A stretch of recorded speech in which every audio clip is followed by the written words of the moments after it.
We're now joined by Dr. Keiyu Jin. She's the professor at the London School of Economics and Political Science. Thank you for coming back on the program. You've had a chance as well to talk to a lot of people here. How much of a concern is it that this is the starting point of further escalation down the line in a trade war? Well, I think that pressures on trade is certainly one of the major risks that could also trigger some aftermath, for the global financial markets.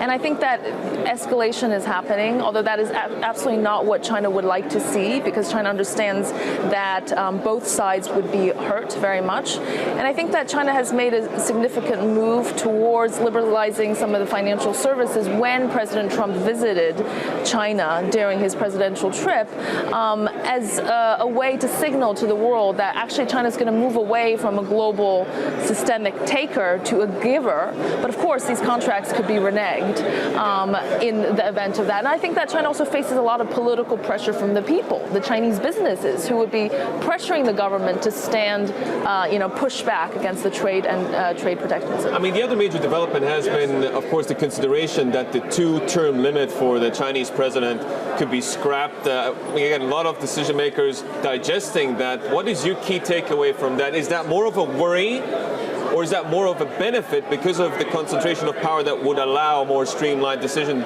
making? I think that one of the misinterpretations or misunderstanding of President Xi's power is that it is a one-man show. It is not a one-man show. Actually, it's much more complicated than that. There is a system of balance of power and checks and balances within the party. If you look at the standing committee, it's not all President Xi's personnel. I would say that it is true that the major difference is that President Xi is taking some of the economic power of controlling the economy, unlike any of the other past presidents. But I think that it is a time when China is going through a transition, and where the reforms have not been up to pace or as quickly and efficiently as they should have been implemented is the lack of that, strong power which President Xi has provided. So I just want to give a little bit of a different perspective, is that not only is he thinking about how to create a better system that's more sustainable, not just about one leader, because he wants a legacy that after he leaves that the system sustains. Yeah,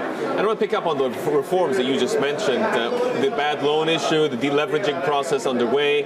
Are they moving fast enough and with the right kind of measures to really fundamentally resolve this problem? No, I think that the debt issue is slowly, coming into calmer waters. The Chinese government has implemented a series of measures, including cooling down the housing measures, housing bubble, and kind of bring all the regulatory framework under one umbrella, and lots of macroprudential policies are in place so that we see a slowdown of the debt to GDP ratio climb.